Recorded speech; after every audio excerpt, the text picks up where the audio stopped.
the first lesson, The Beauty of the Night, for 4th class. Okay, the lesson name is The Beauty of the Night, but the poem that we're going to be talking about is a poem, Do Not Be Afraid of the Dark. Do Not Be Afraid of the Dark is a poem written by Ruskin Bond. So let us watch the small video of the poem. I think you might enjoy that. It's from Kids E-Guides on YouTube. You can look it up and watch it again if you want to. I want to give them credit. Let's go ahead and watch the video of the poem. Don't be afraid of the dark, little one. The earth must rest when the day is done. Don't be afraid of the dark, little one. The earth must rest when the day is done. The sun must be harsh, but moonlight never, and those stars will be shining forever and ever. The sun must be harsh, but moonlight never, and those stars will be shining forever and ever. Are you afraid of the dark? No. Be friends with the night, there is nothing to fear. Just let your thoughts travel to friends far and near.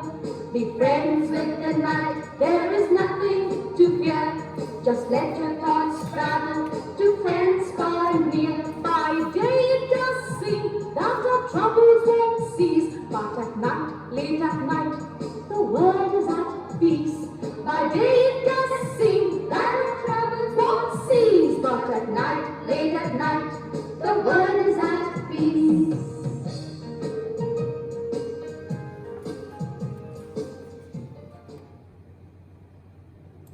Okay, very good. So we listened to the poem. Did you see that the poem had a musical beat? We're going to talk about that in a minute, but let us look here. In this poem, we have a few hard words that I want to talk to you about and their meanings. A day is gone. A day gone means it has become night. It has become dark outside. When the day is gone, it becomes night. It is dark outside. And harsh means cruel. It means that it can be difficult. Okay, it is harsh. It is cruel. It is an adjective. Okay, and cease means to end. It is a verb. Why is this important? Let's look at the poem. Let's look at the first verse. Don't be afraid of the dark, little one. What is the little one? The poet is talking to a child. So in this poem, when it says little one, it is talking about a child. And when we hear, do not be afraid of the dark, we can understand that this child is afraid of the night. It is afraid when it gets dark outside. So the poet says, do not be afraid of the dark, little one. Child, don't be scared. The earth must rest when the day is gone. What does that mean? When it becomes dark, the animals, the people, the work of the day, everyone is resting. So we have to have a time of darkness so people can sleep, the animals can sleep, and it can refresh and replenish itself. Okay, so the sun may be harsh. Harsh means cruel, it's an adjective. Harsh is describing the sun, because an adjective is a describing word. So when it says harsh, it says the sun is harsh. Can be harsh. How can the sun be harsh? It is very hot during the day. We sweat. The sun makes us tired. We can feel the sun is too strong. In the winter, it's not like that. We feel comfortable. So it says the sun may be harsh at times. In the winter, we find the sun is okay. But in summer, we find the sun is very harsh. It is too hot for us. So when it says may be harsh, it means it sometimes can be too hot for us. Because it is an adjective. So the word harsh is describing the condition of the sun. Okay, but moonlight never. Why? Because the moonlight does not give any heat. It does not change. It's always the same throughout the whole year. Like in the winter, we don't feel it is very hot, but in summer, we feel the sun is too hot. but the moon is the same in the winter and in the summer. Why is that? Because the moon only is a reflection of the sun's light. It has no light of its own, so it's only a reflection, so it never changes. And those stars will be shining forever and ever. Whenever we go out at night, we know that the stars will be there lighting the sky. It will give us light. It will be there for us to look at and to enjoy. Okay, be friends with the night. There is nothing to fear. Saying there's nothing bad outside in the nighttime. It's just different because it's a time for us to rest. If it's very bright, we have a hard time sleeping. Our bodies cannot fully rest. So we should be friends with the night because it helps us to stay healthy, because it helps us to be able to sleep, because we can feel calm, we can feel refreshed. The moon is very soothing. Okay. Just let your thoughts travel to friends far and near. When we're sleeping, we can have many dreams. Okay, it says, let your thoughts travel. What is let your thoughts travel? It means dream about different things. Let your thoughts travel. When you're sleeping, you can dream about whatever you want to do. You can fly to the moon. You can go and catch a star in your hand. You can be a pilot of a big aircraft. You can do many things when you are dreaming. So it says, just let your thoughts travel. You can make friends with an alien. You can think about you and your best friend having a good time that are far and near. Because in your dreams, you can dream about something that is close to you or very far away, like going to the moon. So this is talking about finding and sleeping with good dreams. Dreams that make us happy, that give us fun and make us smile while we're sleeping. By day, it does not seem that our troubles won't cease. That means, cease means end, to stop. So we worry about our exams. Our parents worry about paying bills. We worry if somebody's sick, taking them to the hospital. Okay, there are so many things that we have to worry about. Did I get my homework done? Is my teacher going to scold me? Did I break the cup in the kitchen? What will mommy say? There's a lot of worries during the day. They seem like they don't cease. That means they don't end. Okay, it's an action. They're not stopping. But at nighttime, the world is at peace. When we're sleeping, we don't have any problems. So we can refresh ourselves because the problems have stopped. They have ceased for that moment. We don't have to think about any of those again until the next day. So the night is a time of refreshing for our mind and our body. So we don't need to be afraid of the night. We need to embrace it and make it our friend because there's nothing to be scared about. That is what the poet was telling this child, is don't be afraid of the night. It is a very good thing. You can dream about what you want to be. You can be peaceful and you can have fun. So let's talk about it. Don't Be Afraid of the Night is a poem. It was written by Ruskin Bond. Ruskin Bond. Okay, the author of the poem is Ruskin Bond. The author, I want to talk about this. If it is a book, we'll say the author is the writer. If it is a poem, we will say the author is the poet. If you write a poem, you are called a poet. Okay, so Ruskin Bond is the poet who wrote Don't Be Afraid of the Dark. Now let's learn about him. He was born on May 19th, 1934 in Punjab, which is now Madhya Pradesh.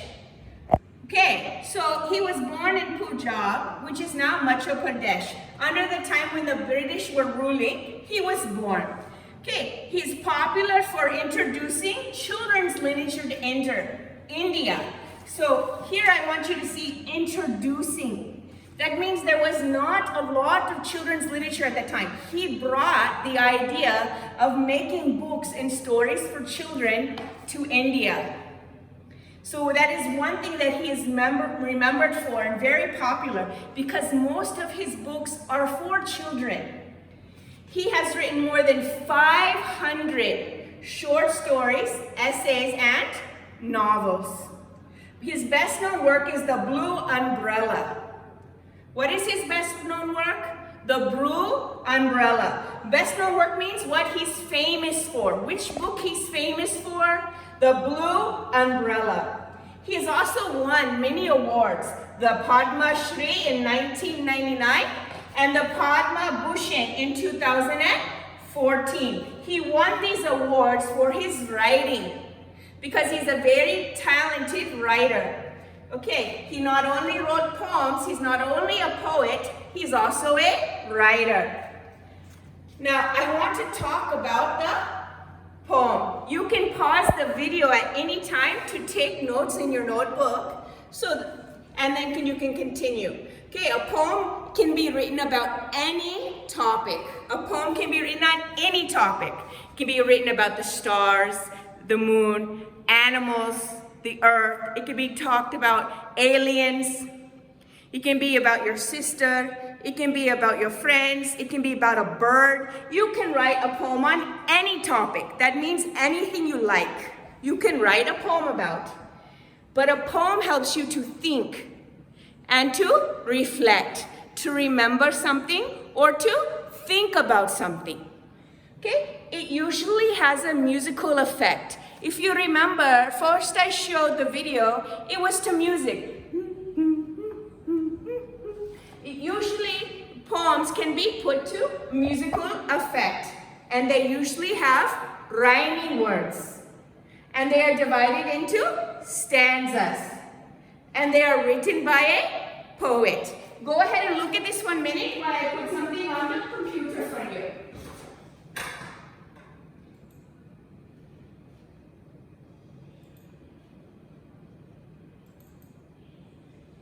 Make sure you're writing your notes on a regular basis, children. It will help you.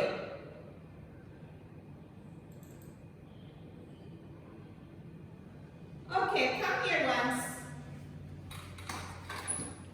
I want you to see. This is our poem.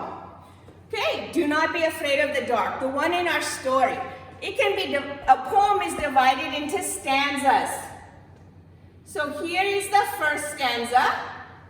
Do not be afraid, the dark little one. The earth must rest when the day is gone. The sun must be harsh, but the moonlight never. And those stars will be shining forever and ever. The second stanza is here. Be friends with the night. There is nothing to fear. Just let your thoughts travel to friends far and near. By day it does seem that our trouble won't cease, but at night, late at night, the world is at peace. This is stanza 1, and this is stanza 2. Okay, first we're talking about the sun, and we're comparing it to the stars. The second one, we are talking about the night. Okay, so one is about the sun and the stars, and the other stanza is about how we feel at night. So they're divided into 2 stanzas. All poems are divided into stanzas. Also, what did it say about poems? They usually, not always, but usually they have rhyming words. Let us find the rhyming words.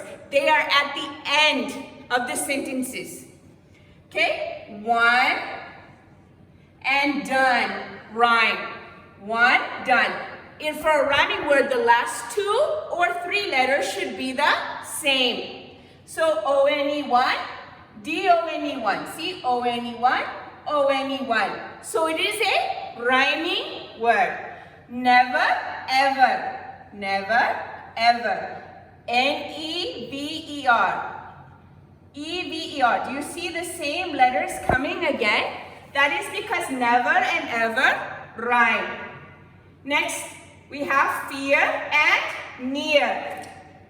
We have E-A-R, E-A-R. The last letters are the same, so they make the same sound. They're rhyming. Fear, near. They sound similar. Rhyming words means they sound similar.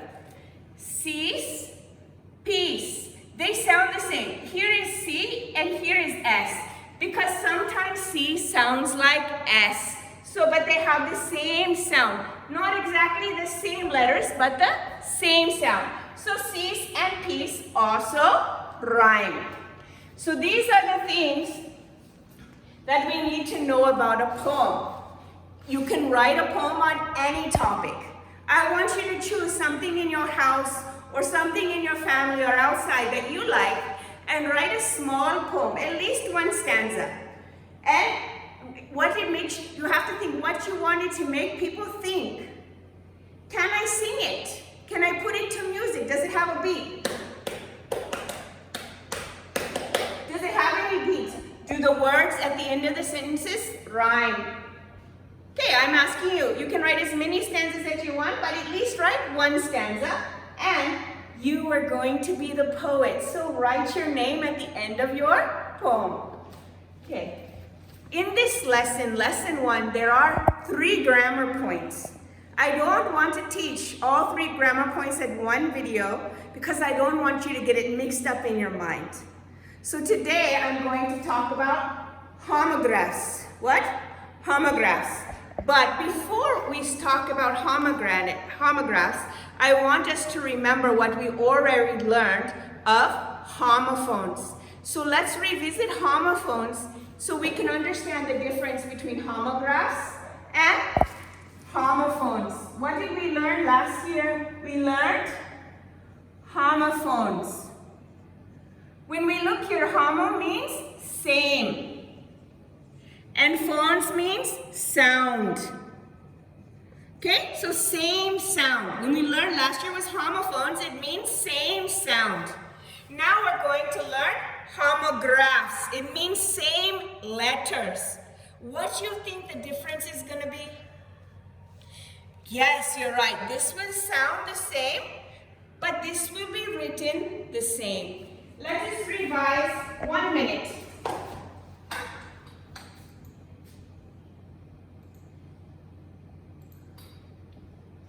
Okay, I got this PowerPoint from SlideShare. Let me go ahead and wipe off what I wrote our stanzas. Good. Okay, we're going to talk about revise homophones and go into homographs. This PowerPoint was by Jamie Morgan. Okay, what are homophones? Homophones are words that sound alike. They sound alike, but have different spellings and meanings. That's what we learned last year was homophones. They sound alike, but the spelling is different. The meaning is different. Let's revisit. Pair, pair. What is that? A pair of shoes. A pair. They sound the same, but the spelling is different. Here A-I, here E-A. When it's a homophone, the spelling is different and also meaning. 8, 8. I ate my lunch, the number 8. Okay, children, what is this? Read it. Yes, see? See. One I do with my eyes, the other one is water. Very good. Okay, here. I am right here in the classroom. Okay, I hear with my ears. The spelling is different, but the sound is the same because homophone means same sound. Okay, wait, wait, wait. Don't cross the road. Cars are coming. Wait. Oh, I need to lift some weights. I want to get strong. Right? Homophone, week, week. What is this? Monday, Tuesday, Wednesday, Thursday, Friday, Saturday, Sunday is a holiday. Okay, week, week. Oh, it's too heavy. I can't lift it. I'm very weak. Okay, Spelling is different, but sound is the same because they are homophones. Same sound. Blue, blue. Blueberries are blue in color. They're so sweet. I like this color blue. Blue.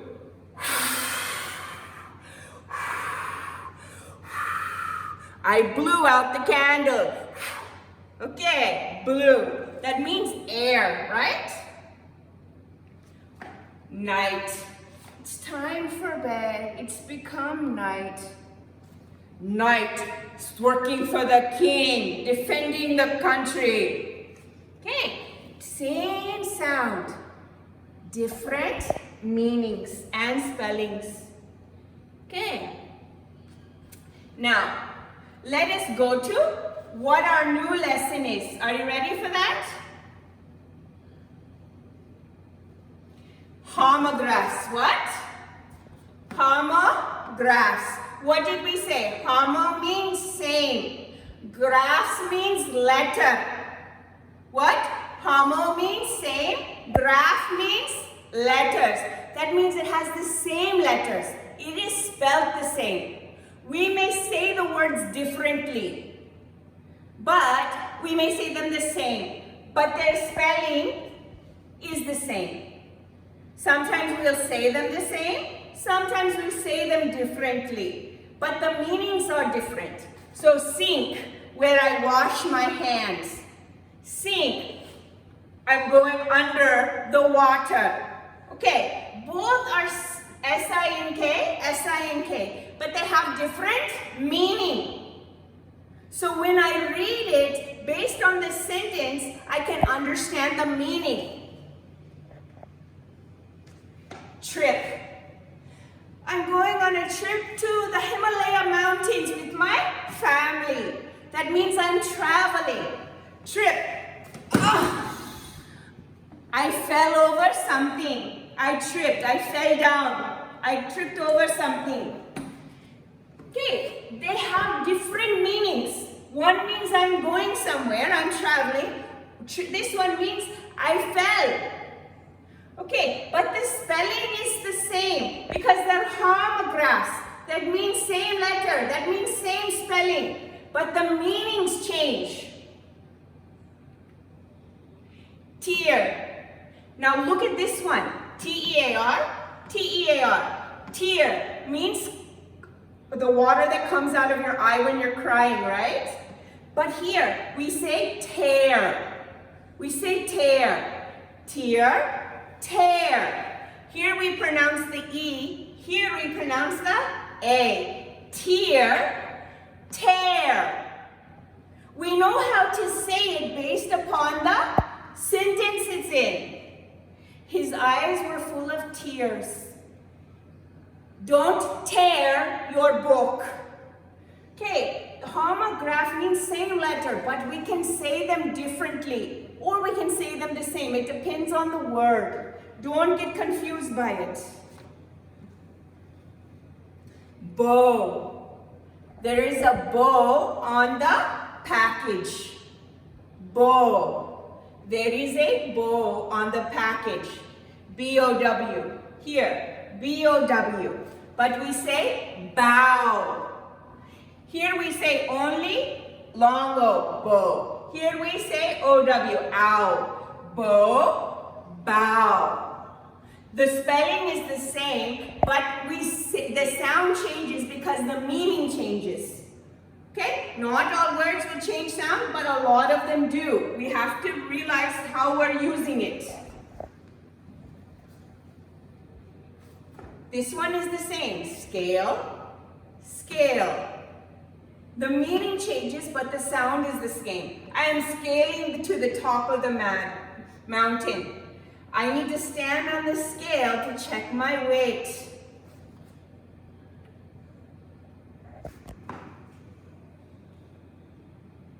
Saw, saw. Does this one change pronunciation or does it stay the same? You're right, it stays the same. Saw, saw, but the meaning is different. A saw we use to cut wood. I saw Sam sir yesterday. It means I did it with my eyes. Tell me, does this one change or stay the same? Can. Does it stay the same? Is the pronunciation the same?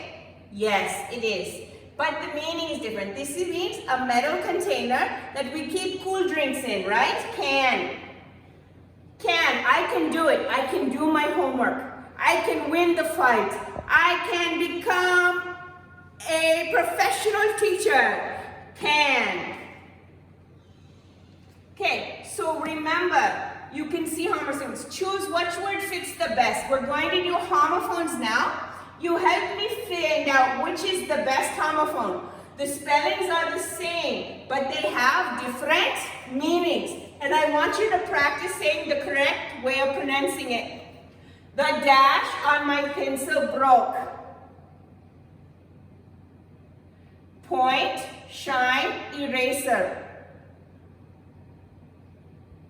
Yes, point. The point on my pencil broke. Okay, point. That means the top of your pencil. The top of your pencil broke. See, I have no lead. The top of my pencil broke. The point broke off. Next, Joe dashed the flashlight over here. Point. Point the flashlight over here. That means show it in the direction. Make it go in the direction that you want to see light. Whatever direction you want to see light, you need to point it.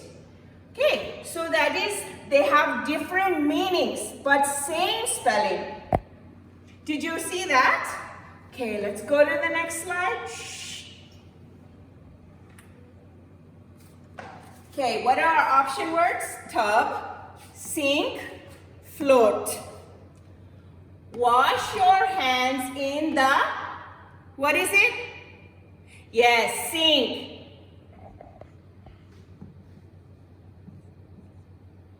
When the ship hit the iceberg, it began to sink. What is the difference here? Here, it is an item with a tab that we use for washing our hands, right? Has a little drain for the water to go down.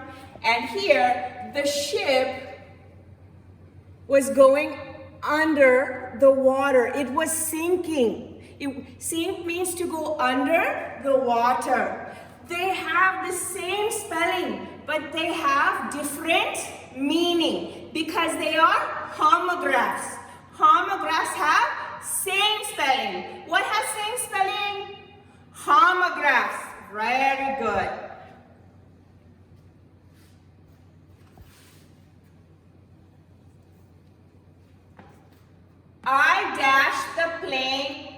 I dashed the plane land. Watched, tool, saw. I saw the plane land. Because we want to use the word that is a homograph. We could say, I watched the plane land. That is the correct sentence. But I need a watch to cut down the tree. Is that correct? No. So which word will fit in both sentences? Saw. So this may work in the first sentence. Watch may work in the first sentence, but I want to use a homograph, the same homograph in both sentences. So I cannot use watch because I need a watched. Doesn't make sense. But saw was. So we have to use the homophone, homograph. I saw the plane land. I need a saw to cut down the tree. I saw, that means I used my eye. I need a saw, that means a tool with the handle to cut wood. Okay, so they are homographs. Same spelling, different meanings. When I say fill in the blanks with a homograph, it has to be the same word in that pair of sentences, right?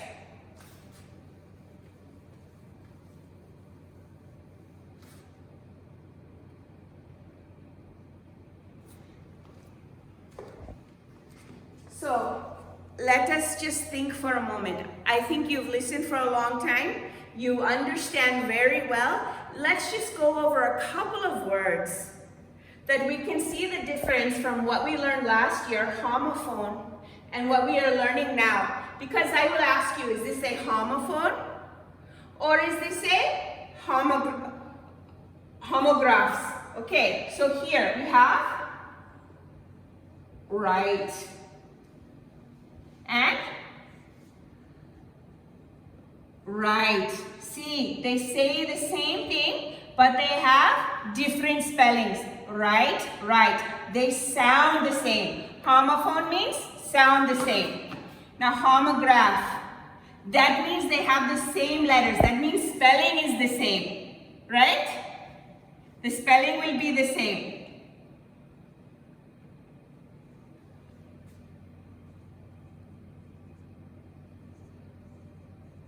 Saw. I saw you dancing with your daddy. I used a saw to cut the tree down. They have the same spelling but different meanings. So when I ask you, let us see this word.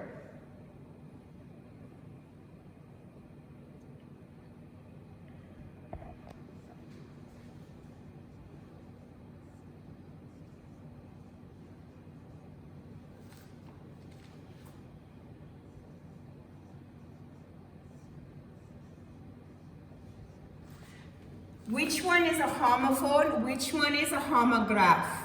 Which one? Yes, this one is a homophone because they sound the same. Pair, the sound is the same. Now here, bow. They sound different, but they have same spelling. So always remember, home means same, phone means sound. So homophone means only the sound is the same. Homograph means same letters. That means spelling is the same. So I thank you for listening to this. If you want to, there are many sites online where you can practice homophones and homographs, and you can get a lot of extra practice. Just type it into Google, and I can't wait to see you again. Bye-bye.